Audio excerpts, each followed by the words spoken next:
Hey, g'day big bikers, how you going? Just back from the 5,400 kilometre trip out to the Outback. So we left the east coast of Australia, so we left Brisbane, came down through New South Wales into the Flinders Ranges region, and then back out that way. So 5,400 kilometres. It's a big country. I mean, I'll put an overlay map in, but you know, the continent island of Australia is about the same size as Western Europe, a little bit bigger. It's about the same size as the lower 48 in the US and just a little bit smaller than Canada, so quite a large chunk of land. I had a few audio issues on the trip. Really annoying. I think the problem was some dust is in the microphone jack, I'm not sure, but didn't get a lot of the audio that I thought I had. In fact, there's one particular race I had with Chris on his DCT Africa Twin, charging through the bush together side by side. Fantastic, sounded awesome. Went to watch the footage back and went no sound, so it was a real disappointment. I'll make some brum brum noises for you, how about that? The trip went without a hitch. Barry had a little off before I got there, but he was fine. The bike's fine, but it kind of made him rethink his plans because he's got some other stuff going on. So it made him rethink his plans a little bit. So we separated halfway through. He went off and went home a different way, and we continued on. Probably what I'll do with this video is, rather than make a 15-part, minute by minute account of what happened, I'll probably just do a highlights video of what happened each day. It was a fantastic trip. There were lots of things happened along the way as we went. Lots of fantastic scenery, and I'll try and share some of that with you. But I don't want to bore you to death with hours and hours of endless, boring highway, which there was a lot of that. When you've got to cover those sort of distances, even off-road, it's long, straight, boring stretches of road where there's nothing happening. There's nothing. Like, there's no cows, there's no emus, there's no camels, there's just nothing. There's nothing. Great riding conditions, a real test of equipment and men, but it was a great trip. And as I said, no issues with anything. The bikes performed flawlessly. Barry and Neil on their GSAs, Chris and I on our Africa Twins, and nobody had any issues. The Africa Twins were definitely way better off-road, no doubt about it, with the 21-inch front wheel. The difference between the GSA and the Africa Twin was night and day. On the highway, obviously the GSA carries the load, rides really well. But there was one day where I did 1,000 kilometres to try and catch up with the guys. So as you know, I had the funeral I had to attend, so it delayed my departure. The guys left on Friday. The funeral for me was on the Monday in the morning, so I left Monday afternoon. So the first day I did 350 Ks to 356, 18.35 litres, just made it. And then the next day I did 1,000 kilometres on the Africa Twin, 1,043 kilometres in 10 hours. Big day on the bike, but it did it easy. It was just fantastic, and I got up the next day and backed it up with another 700 Ks. So I caught the guys 2 days after I left, so it was a really good catch-up. Anyway, I'm going to get on with the video. Enjoy it, leave comments as usual, appreciate all your feedback, and appreciate you subscribing, and if you've got any questions, just feel free to ask. Okay?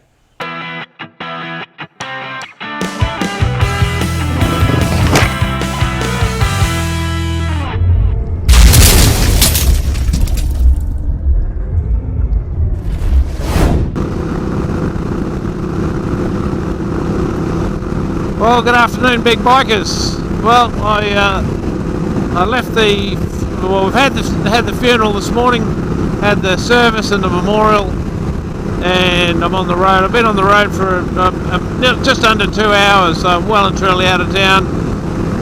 The route I'm taking is pretty much going to be bitumen most of the way, so I'm going to stay on the black stuff for the next 2 days, just to catch up with the guys.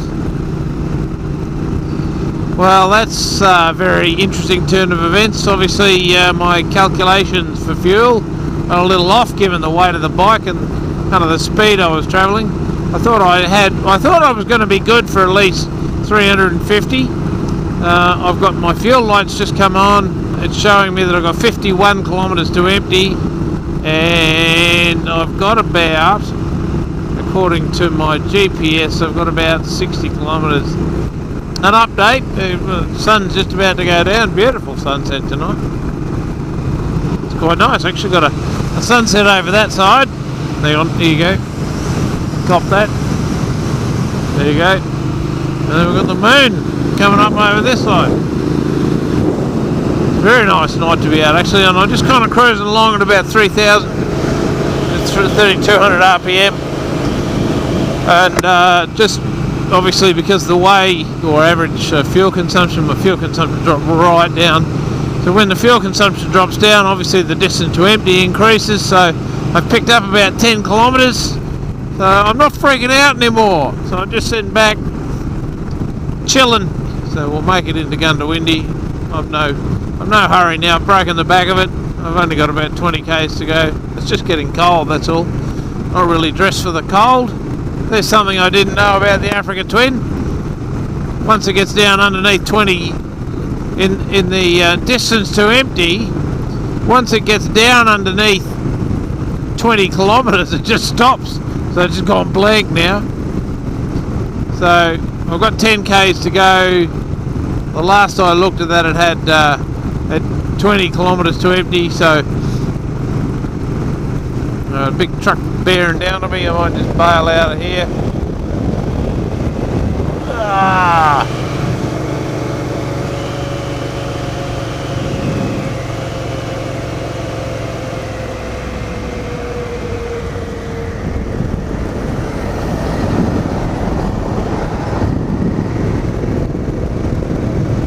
The next video of me is either filling up or walking. I don't know what I'll do. I have to walk.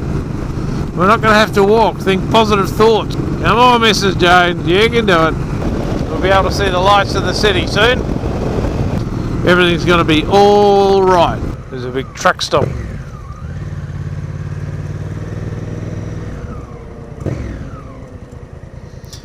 Alrighty. I'll let you know. 18.35.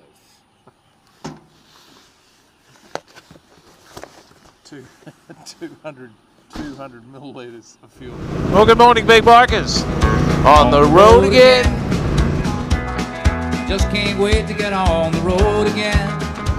Well, it is 6:45 a.m. It's only 8 degrees, not so bad. A little balmy.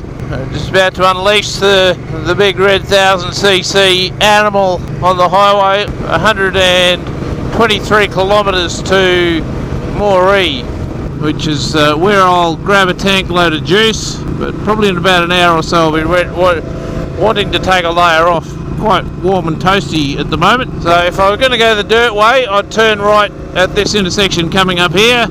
But I'm not going to do that today because we got a long way to go. Long way to go, and a short time to get there. I'm east bound, just like no bandit run. Anyway, I've got about 700 k's to do today, so if I can bang out 350, before 11, which should be possible, then I reckon I might even get a little bit closer to Broken Hill than I initially planned. So I'll update you as the day goes, but pretty much nothing happening here, folks. Enjoy your coffee. Well, here we go. We've got a midday update. It's not quite midday. It's I've been on the road for about 4 hours. Done about 400 k's. Making a really, really good average time. But everything's going well. Bike's going well. I'm burning through quite a bit of fuel because I'm on it, and it's going alright. So I'm actually quite a way east of the initial proposed route that we're all going to go together. As I said, all I'm doing now is playing catch up. Just trying to catch up with the guys and trying to make up some time by sticking as much of the bitumen as I can. You just maintain a higher average speed when the road surface is consistent, so not much slowing down as it would be if I continued on the dirt. And I've got another 670 kilometres of this, and then I'll be back on the highway. And just depending on how I go, I might be able to push on a little bit further than originally planned. That's the update. Over and out.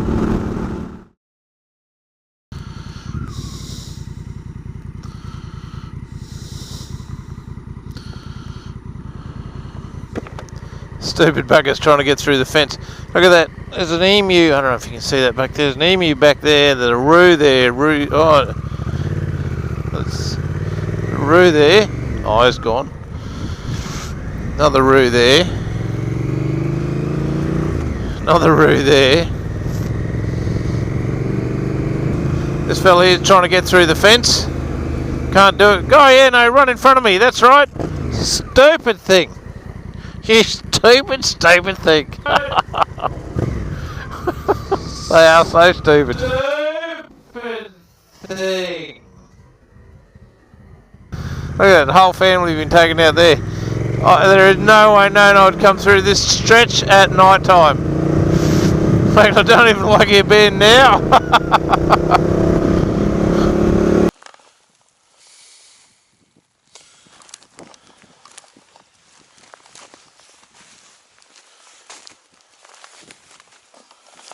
Middle of nowhere. Again. I love it out here.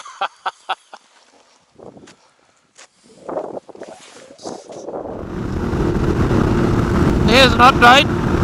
I'm back on the main highway. Where I'd planned to get to when I started this morning was about 710 kilometres away, and I figured I could probably do that, get off the road before it gets dark. Well, I am only, I don't know, 60 or 70 k's from that destination, and I've still got, well, I'm about 2 hours ahead of where I thought it was going to be. And that's simply because I've been able to maintain a really good average speed. But Chris, who's on the Africa Twin, he actually wants a day off the bike. He's going to have a rest day today, and then he and I will ride that road tomorrow. So far that's the plan. Now the other interesting thing is I was talking to Chris, because Chris is waiting in Broken Hill for me. He said it's raining. Now I'm about 500 kilometres from Broken Hill, and I can actually see the line of clouds across there, so I wouldn't be surprised if I get a little bit of water tonight. So we're coming in underneath this cloud that Chris warned me about, a little bit of rain in, so I don't think there's going to be too much to worry about.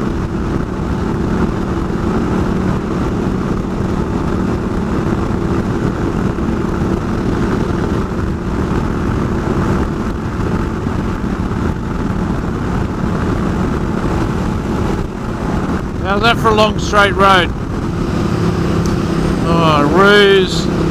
There's roos and goats and everything along this road. Look at the goat over here. You probably can't see it. The goat over here on the right.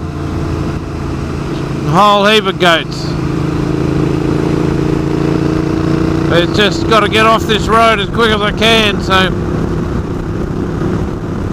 my plan, I had actually thought about going all the way through to Broken Hill tonight. It's 4 hours away, so I could probably get there at about 7 p.m, which was about 2 hours of darkness. But just seeing, oh, more goats there, just seeing the amount of wildlife that's around, kangaroo right there, and they're just the colour of the dirt. I mean, they're just, you got to be right on top of them before you can see them.